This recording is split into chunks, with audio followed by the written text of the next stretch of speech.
Hello students, welcome to my YouTube channel SP commerce academy. Students, पिछली classes में हमने आपको बताया था एक्सटर्नल एनवायरनमेंट के बारे में। आज हम जो टॉपिक डिस्कस करने जा रहे हैं उसका नाम है इकोनॉमिक एनवायरनमेंट, जिसे हम कहते हैं आर्थिक वातावरण। तो आज हम जानेंगे कि आर्थिक वातावरण किसे कहते हैं और इसके क्या क्या कंपोनेंट्स होते हैं। देखिए स्टूडेंट्स, आपके एग्जाम में जो क्वेश्चंस हैं, जैसे हमने बताया कि कई तरीके से कंपोनेंट से क्वेश्चन पूछे जाते हैं, तो कभी कभी ये क्वेश्चन पूछ लिया जाता है आपसे कि what do you mean by economic and non economic factors, या फिर आपसे पूछा जाता है कि explain the economic and non economic factors. तो इकोनॉमिक और नॉन इकोनॉमिक होता क्या है?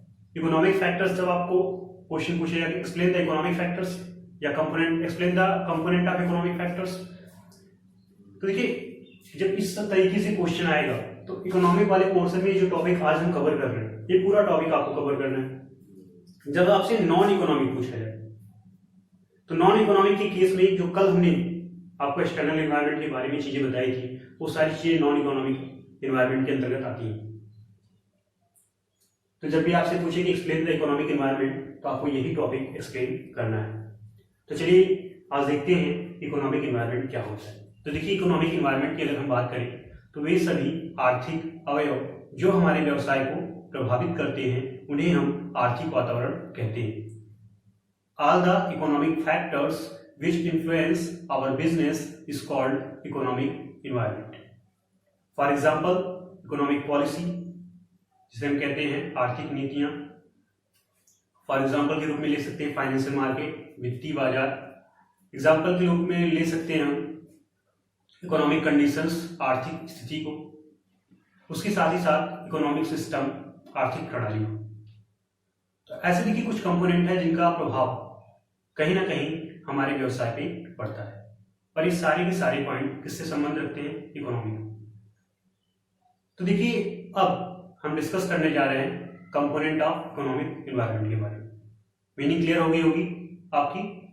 चलिए आगे बढ़ते हैं और देखते हैं इकोनॉमिक एनवायरनमेंट के कंपोनेंट के बारे में। इकोनॉमिक एनवायरनमेंट की कंपोनेंट की बात करें तो फर्स्ट कंपोनेंट होगा आपका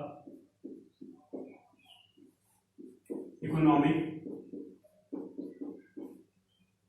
सिस्टम। ठीक है। सेकेंड कंपोनेंट होगा इकोनॉमिक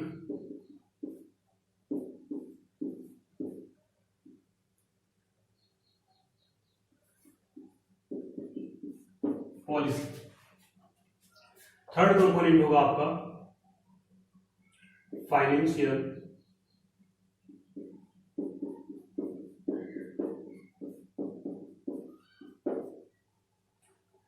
मार्केट।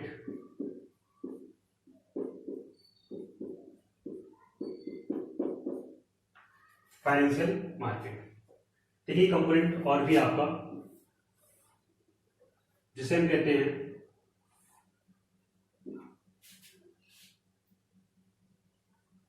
इकोनॉमिक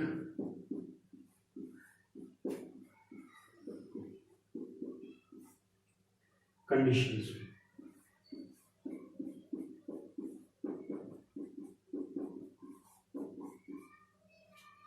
देखिए चार कंपोनेंट हैं मुख्यतः आपकी इसके इकोनॉमिक एनवायरनमेंट की। तो पहले जानेंगे इकोनॉमिक सिस्टम क्या होता है, फिर उसके बाद economic policy, financial market and then economic conditions के बारे में। क्लियर है? देखिए इकोनॉमिक सिस्टम वास्तव में क्या होता है। देखिए हमारे देश की जो भी आर्थिक समस्याएं होती हैं, उसका निदान जिस प्रणाली के थ्रू मिलता है हमें, उसी को हम क्या बोलते हैं? इकोनॉमिक सिस्टम बोलते हैं। हमारे देश में तमाम तरीके की आर्थिक समस्याएं होती हैं, जैसे हमें फ्रिज खरीदना होता है, हमें कूलर खरीदना है, गर्मी का समय है तो आज के समय में कई घरों में एसी भी लग रही है। तो देखिए अगर आपको कहीं ना कहीं मोबाइल खरीदना है, पेन खरीदना, कुछ भी इकोनॉमिक प्रॉब्लम्स आपको देखने को मिल रही है, उस इकोनॉमिक प्रॉब्लम्स का जो सॉल्यूशन है वो कहां से मिलता है आपको? Economic system. All over world की बात करें तो पूरे वर्ल्ड में तीन तरीके की इकोनॉमिक सिस्टम होती है। अगर इकोनॉमिक सिस्टम की बात करें तो इसके तीन पार्ट होते हैं। अगर हम पहले पार्ट के बारे में बात करें तो पहला होता है आपका कैपिटलिज्म।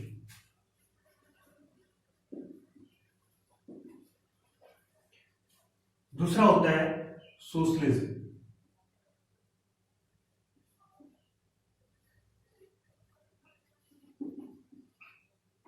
और लास्ट में होगा आपका वो होता है मिक्स्ड। तो पूरे वर्ल्ड में 3 तरीके की इकोनॉमिक सिस्टम पाई जाती है। और देखिए, जब कभी भी हम कोई भी व्यवसाय करते हैं तो व्यवसाय के संदर्भ में बात करें तो हमारे लिए ये जानना बिल्कुल जरूरी हो जाता है कि हम किस प्रकार की आर्थिक प्रणाली में व्यवसाय करने जा रहे हैं। अगर हम कैपिटलिज्म की बात करें, पूंजीवादी अर्थव्यवस्था की बात करें, तो यहां पे सारी की सारी इकोनॉमिक प्रॉब्लम्स, जो भी आर्थिक समस्याएं हैं, उन आर्थिक समस्याओं से डील करने का काम प्राइवेट सेक्टर का होता है। या हम ये भी कह सकते हैं कि जहां पे जिस सेक्टर का बाहुबली प्राइवेट सेक्टर हो, कहीं ना कहीं वो किसके अंतर्गत आएगा? कैपिटलिज्म के अंतर्गत आएगा।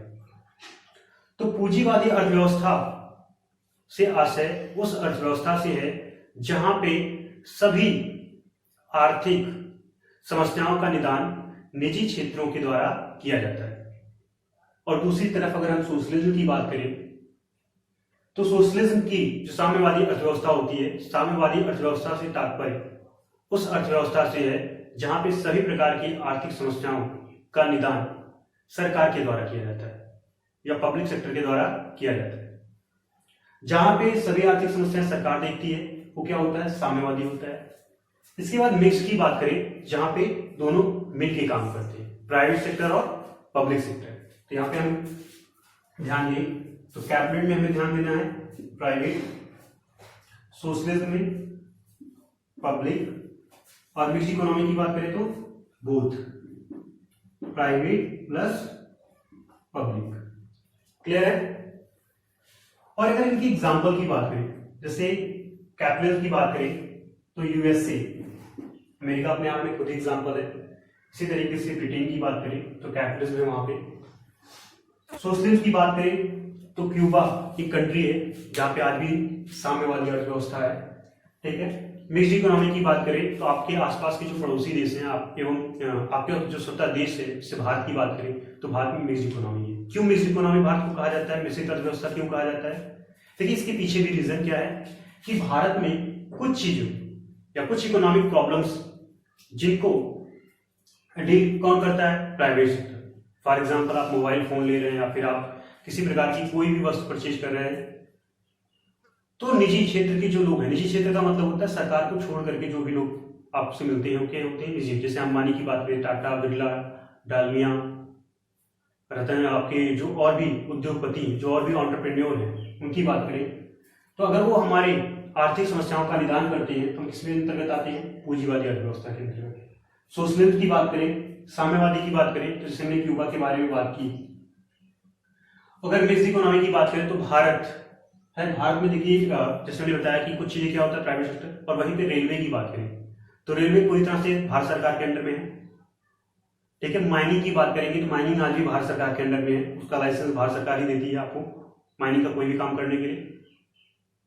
साथ ही साथ एटॉमिक एनर्जी, परमाणु ऊर्जा जो है, उसमें भी हिस्सेदारी पूरी तरह से किसकी? भारत सरकार की है। तो कुछ ऐसे 3 मुख्य चीजें हैं जो आज भी भारत सरकार के नियंत्रण में है, और बाकी जो प्रॉब्लम्स है वो किसके अंतर्गत आती है? निजी क्षेत्र। इसीलिए भारत को क्या कहते हैं? मिश्रित अर्थव्यवस्था कहते हैं। क्लियर है? तो देखिए, जब कभी भी किसी भी कहीं ना कहीं देश में आप व्यवसाय करते हैं तो आपके लिए जानना ही जरूरी हो जाता है कि आप किस इकोनॉमिक सिस्टम में व्यवसाय करने जा रहे हैं। जैसे कैपिटलिज्म की बात करें तो कैपिटलिज्म में आपको किसी भी वस्तु बनाने की कीमत 10 रुपए आ रही है तो आप उसको 100 रुपए 200 रुपए में भी बेच सकते हैं। वहां पे किसी प्रकार का कोई भी नियंत्रण नहीं होता प्राइसिंग को लेकर, वो बिल्कुल ओपन मार्केट होता है। कैपिटलिज्म की बात करें। सोशलिज्म की बात करें तो सोशलिज्म में अगर आप व्यवसाय कर रहे हैं तो आपको सरकार के नियंत्रण में रहना होगा। सरकार जो प्राइस आपसे कोऑर्डिनेट करके डिसाइड करेगी, बस उसी प्राइस के अंतर्गत आप उसको सेल कर सकते हैं। कैपिटलिज्म में व्यवसाय करने की पूरी फ्रीडम होती है, पूरी स्वतंत्रता होती है, जबकि सोशलिज्म में नहीं होती। अगर मिक्स्ड इकोनॉमी की बात करें तो कुछ सेक्टर को क्या होता है? कहीं ना कहीं छूट दी जाती है, और कुछ सेक्टर ऐसे भी होते हैं जहां पे छूट नहीं मिलती। तो इसलिए कहीं ना कहीं इनका भी पॉजिटिव या नेगेटिव इम्पैक्ट इकोनॉमिक सिस्टम का भी किस पे पड़ता है, हमारे व्यवसाय पे पड़ता है। इसीलिए हम एक इसके अंतर्गत काउंट करते हैं इकोनॉमिक एनवायरनमेंट, जो कि क्या है, बिजनेस एनवायरनमेंट का एक अहम हिस्सा है। क्लियर है? आते हैं इकोनॉमिक पॉलिसी की तरफ। देखिए इकोनॉमिक पॉलिसी की बात करें तो हमारे देश में कई तरीके की इकोनॉमिक पॉलिसीज आई हैं। जैसे कुछ इकोनॉमिक पॉलिसीज के नाम अगर हम यहाँ पे काउंट करें, मॉनेटरी पॉलिसी, सेकेंड पे बात करें फिजिकल पॉलिसी, थर्ड पे बात करें न्यू इंडस्ट्रियल पॉलिसी, नेक्स्ट बात करें एग्जिम पॉलिसी। अगर आगे हम बात करें फॉरेन ट्रेड पॉलिसी, देखिए सारी पॉलिसीज कहीं ना कहीं हमारी अर्थव्यवस्था से संबंधित है। इकोनॉमिक पॉलिसी की बात करें तो इकोनॉमिक पॉलिसी एक ऐसी पॉलिसी होती है जो हमारे इकोनॉमिक डेवलपमेंट के लिए वर्क करती है। और हमारे इकोनॉमिक डेवलपमेंट के लिए जो पॉलिसीज वर्क कर रही है इस समय, वो कौन सी है? मौद्रिक नीति, जो आरबीआई द्वारा बनाई जाती है मनी सप्लाई को कंट्रोल करने के लिए। राजस्व नीति, फिजिकल पॉलिसी की बात करें, जो आपकी भारत सरकार के द्वारा बनाई जाती है ताकि सरकार की जो आय व्यय है उसका हिसाब किताब रखा जा सके। न्यू इंडस्ट्रियल पॉलिसी, हमारे देश में अच्छे तरीके से इंडस्ट्रीज रेगुलेट हो सके। एग्जिम पॉलिसी, हमारे देश का आयात निर्यात जो हो रहा है उस पर ध्यान रखा जा सके। फॉरेन ट्रेड पॉलिसी, विदेश व्यापार को भी कंसीडर किया जाए। अब देखिए इस जो पॉलिसीज बनाई गई हैं इनका भी पॉजिटिव या नेगेटिव इंपैक्ट हमारे व्यवसाय पे पड़ता है। आरबीआई किसी प्रकार की कोई भी बैंक से संबंधित ब्याज दर में परिवर्तन करती है तो उसका या तो पॉजिटिव इंपैक्ट या तो नेगेटिव इंपैक्ट सीधा हमारे व्यवसाय पे पड़ेगा। देखिए अगर रिजर्व बैंक ऑफ इंडिया की बात करें, हमने अभी कुछ समय पहले भी डिस्कस किया था, जैसे यहाँ पे जो कॉन्सेप्ट होते हैं, सीआरआर होता है, एसएलआर होता है, ओपन मार्केट है, आपके रेपो रेट है, रिवर्स रेपो रेट है, ऐसी तमाम प्रोविजंस हैं। और इन सारी चीजों के बारे में हम पूरा डेप्थ में जाके पढ़ेंगे। एक आपका पूरा चैप्टर है मॉनेटरी पॉलिसी, उसमें हम आपको सारी चीजें बता देंगे। कुछ आपके क्वालिटेटिव कंट्रोल होते हैं, कुछ क्वांटिटेटिव होते हैं, ये सारी चीजें डिस्कस होंगी वहां पे। अभी बस आप इतना जानते रहिए कि रेपो रेट जो वर्ड हमने बताया था, अगर रेपो रेट घट जाता है तो व्यवसाय के लिए बहुत ही ज्यादा बेनिफिशियल होता है। क्यों होता है? क्योंकि रेपो रेट घटने के साथ ही साथ हमने अपने पिछले लेक्चर में देखिए रेपो रेट को पूरा स्पष्ट किया था। अगर रेपो रेट आपको अस्पष्ट होगा तो यहाँ पे कॉन्सेप्ट भी क्लियर होगा। अगर आपने हमारी पहले वाली वीडियोस नहीं देखी हैं तो आप प्लेलिस्ट से जाके वो वीडियोस देख लीजिए, जिससे आपको कॉन्सेप्ट बिल्कुल क्लियर हो जाए। देखिए रेपो रेट अगर घटता है तो उसका सीधा इंपैक्ट पड़ता है कि जो कॉमर्शियल बैंक हैं वो अपने ब्याज दर क्या करते हैं? घटा देते हैं। अब देखिए अगर ब्याज दर घटाया जा रहा है तो किसी भी व्यवसायी को आसानी से कम ब्याज दर पे लोन मिलेगा, जिससे व्यवसाय क्या होगा? प्रमोट होगा। लेकिन वहीं पे अगर रेपो रेट बढ़ा दिया जाता है तो उसका नेगेटिव इंपैक्ट भी व्यवसाय को देखने को मिलेगा। देखिए कुछ व्यवसाय हैं जहां पे वर्किंग कैपिटल के लिए पैसे चाहिए या लोन चाहिए होता है व्यवसायियों को, रेपो रेट बढ़ने की वजह से वो लोन नहीं ले पाते, तो एक पर्टिकुलर समय के बाद उनका व्यवसाय क्या हो जाएगा? नष्ट हो सकता है, उनका व्यवसाय खराब हो सकता है। क्लियर है? अब देखिए रेपो रेट के बाद बात करते हैं फिजिकल पॉलिसी की। अगर फिजिकल पॉलिसी के अंतर्गत आएंगे तो इसका दो मुख्य एलिमेंट होता है, एक होता है टैक्स और दूसरा क्या होता है? Public expenditure. तो ये पब्लिक एक्सपेंडिचर हमारे देश के विकास के लिए बहुत ही ज्यादा महत्व रखती है। और दूसरी तरफ टैक्स जो हमारे लिए लायबिलिटीज तो होता है, लेकिन यही टैक्स कहीं ना कहीं हमारे देश के डेवलपमेंट में बहुत ही ज्यादा सहयोग प्रदान करता है। हम जो टैक्स पेड करते हैं या जो भी इंडिविजुअल्स टैक्स देते हैं, उस टैक्स के माध्यम से ही पब्लिक एक्सपेंडिचर का काम पॉसिबल हो पाता है। तो देखिए टैक्स जो है ना केवल व्यक्ति देते हैं, बल्कि क्या होती है? कंपनियां भी देती हैं, फैक्ट्रियां भी देती हैं, जो भी व्यवसाय लगाया होता है सभी लोग टैक्स देते हैं। तो अगर कर किसी प्रकार का कोई परिवर्तन किया जाए इनकम टैक्स एक्ट 1961 के अकॉर्डिंग बात करें, अब उससे स्लैब में कोई भी चेंज हो रहा है तो निश्चित रूप से उसका भी पॉजिटिव या नेगेटिव इंपैक्ट पड़ेगा। अगर सरकार के द्वारा टैक्स बढ़ाया जा रहा है तो व्यवसाय के लिए क्या है, कहीं ना कहीं प्रॉब्लम्स क्रिएट कर देगा, व्यवसाय के लिए समस्या बन सकता है। वहीं भी अगर हम बात करें टैक्स रेट घटाने की तो वह व्यवसाय के लिए अपॉर्चुनिटी क्रिएट कर देता है। वह व्यवसाय के लिए क्या होता है, एक बेहतर अवसर लेके आता है। तो दो कंडीशन हो सकती है, तो टैक्स बढ़ाया जाता है सरकार के द्वारा, तो टैक्स क्या किया जाएगा, घटाया जाएगा। तो इसका भी इंपैक्ट किस पे पड़ता है, सीधे हमारे व्यवसाय पे पड़ता है। अब देखिए इसके बाद न्यू इंडस्ट्रियल पॉलिसी की बात करते हैं। तो देखिए औद्योगिक नीति में किसी प्रकार का परिवर्तन सरकार के द्वारा किया जाता है तो उसका भी पॉजिटिव या नेगेटिव इंपैक्ट निश्चित रूप से क्या पड़ेगा, हमारी इंडस्ट्रीज पे पड़ेगा, हमारे व्यवसाय पे पड़ेगा। एग्जिट पॉलिसी की बात करें तो कुछ ऐसे संसाधन होते हैं जिसको हमें इंपोर्ट करना पड़ता है। तो देखिए अगर किसी भी संसाधन को हम इंपोर्ट कर रहे हैं, अपनी वस्तु बना रहे हैं और फिर उसको एक्सपोर्ट कर रहे हैं, तो देखिए आयात निर्यात संबंधी नीति में होने वाले परिवर्तन भी हमारे व्यवसाय को प्रभावित कर देंगे। और आयात निर्यात में किसी प्रकार का परिवर्तन हो रहा है तो निश्चित रूप से हमारे व्यवसाय को क्या करेगा, प्रभावित करेगा। क्लियर है। साथ ही साथ फॉरेन ट्रेड पॉलिसी की बात करें, हम कोई भी विदेश व्यापार से संबंधित चीजें कर रहे हैं, जैसे हाल ही में आप देख रहे हैं कि कोविड-19 ऑल ओवर वर्ल्ड में फैला हुआ है और इसकी वजह से 116 देश नियर अबाउट चीन को घेरने के चक्कर में हैं। इससे कहीं ना कहीं जो विदेश व्यापार है उस पर इंपैक्ट पड़ेगा और नेगेटिव इंपैक्ट पड़ेगा। ऐसी कोई भी हलचल हो रही है तो कोई भी देश अछूता नहीं रहेगा, सारी देश इसके चपेट में आ जाएंगे और जब सारे देश आएंगे तो कहीं ना कहीं व्यवसाय पे क्या होगा, नेगेटिव इंपैक्ट पड़ेगा और कहीं कहीं कुछ स्थानों पे पॉजिटिव इंपैक्ट भी पड़ेगा। तो देखिए फॉरेन ट्रेड पॉलिसी में अगर कोई भी देश किसी प्रकार का परिवर्तन कर रहा है या हमारे WTO के द्वारा, वर्ल्ड ट्रेड ऑर्गेनाइजेशन की बात करें, उसके द्वारा किसी प्रकार का कोई परिवर्तन किया जा रहा है विदेश व्यापार से संबंधित, तो कहीं ना कहीं वो भी हमारे व्यवसाय को प्रभावित करता है। तो आपकी इकोनॉमिक पॉलिसी से संबंधित कुछ फैक्टर्स थे जिसको हमने यहाँ पे आज डिस्कस किया। साथ ही साथ हम फाइनेंशियल मार्केट की बात कर लेते हैं। तो दो प्रकार का होता है, पहला आपका मनी मार्केट है, दूसरा कैपिटल मार्केट है। देखिए मनी मार्केट की बात करें तो मनी मार्केट के थ्रू कहीं ना कहीं हमें किसी भी व्यवसाय के लिए शॉर्ट टर्म के लिए लोन प्राप्त होता है। मनी मार्केट का अर्थ यही होता है कि जब कहीं पे भी आपके अल्प समय काल के लिए मुद्रा का लेन देन होता है या कभी भी अल्प समय काल के लिए मुद्रा का क्रय विक्रय किया जाता है तो उस मार्केट को हम पर्टिकुलर मार्केट को क्या कहते हैं, मनी मार्केट। यहाँ पे अल्प समय काल का मतलब होता है विद इन 1 ईयर। अगर एक वर्ष के अंदर में किसी प्रकार की मुद्रा का लेन देन हो रहा है तो किसके अंतर्गत आएगा, मनी मार्केट के अंतर्गत। वहीं पे कैपिटल मार्केट की बात करें तो जब हम दीर्घ समय काल के लिए क्या करते हैं, लॉन्ग टर्म के लिए मुद्रा का क्रय विक्रय करते हैं। और यहाँ पे लॉन्ग टर्म का मतलब क्या हो जाएगा, मोर देन 1 ईयर।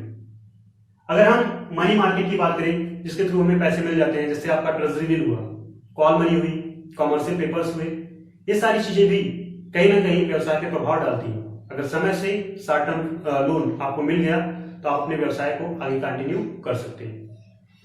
वहीं पे कैपिटल मार्केट की बात करें तो कैपिटल मार्केट के अंतर्गत शेयर, डिवेंचर्स, बॉन्ड्स, सिक्योरिटीज, ये सारी चीजें आती हैं।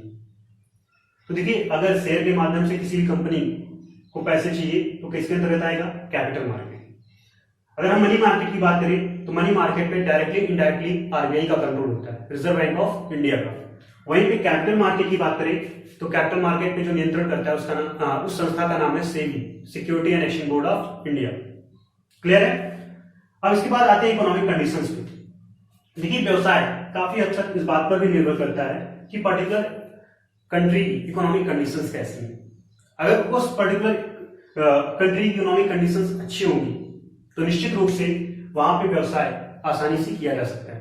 अब देखिए इकोनॉमिक कंडीशंस की बात करें तो वहां पे जो भी आपके इंफ्रास्ट्रक्चर फैसिलिटीज की बात है उसको काम किया जाता है, ध्यान रखा जाता है। क्योंकि इंफ्रास्ट्रक्चर के बिना या इंफ्रास्ट्रक्चर अगर प्रॉपर नहीं है तो कभी भी कहीं पे भी व्यवसाय करना सरल नहीं हो सकता। अब देखिए इंफ्रास्ट्रक्चर का अर्थ क्या है, कुछ आधारभूत संरचनाएं जैसे रोड, सड़क, पानी, बिजली, बांध, तो ये सारी चीजें होनी चाहिए प्रॉपर मात्रा में। अगर किसी भी कंट्री में ये सारी चीजें बेसिक फैसिलिटीज नहीं है, जैसे सड़कों का अभाव है, सड़क जो भी बनाई गई है वो बहुत ज्यादा कहीं ना कहीं खराब है, तो ऐसी दशा में वो व्यवसाय के फेवर में चीजें नहीं होती और वहां पे व्यवसाय करना खतरे से खाली नहीं होता। तो इंफ्रास्ट्रक्चर फैसिलिटीज अगर किसी भी कंट्री की अच्छी है तो वहां पे व्यवसाय करना क्या होगा, सुगम होगा, अच्छा होगा। तो देखिए किसी भी पर्टिकुलर कंट्री की इकोनॉमिक कंडीशंस भी कहीं ना कहीं व्यवसाय को प्रभावित करती है। तो देखिए कुछ कंपोनेंट्स इकोनॉमिक एनवायरनमेंट के संबंधित। तो कंपोनेंट ऑफ बिजनेस एनवायरनमेंट का टॉपिक यहीं पे समाप्त होता है। अगली क्लास में हम आपको बताएंगे इंपॉर्टेंस ऑफ बिजनेस एनवायरनमेंट, व्यवसायिक वातावरण की क्या क्या इंपॉर्टेंस होती है। धन्यवाद।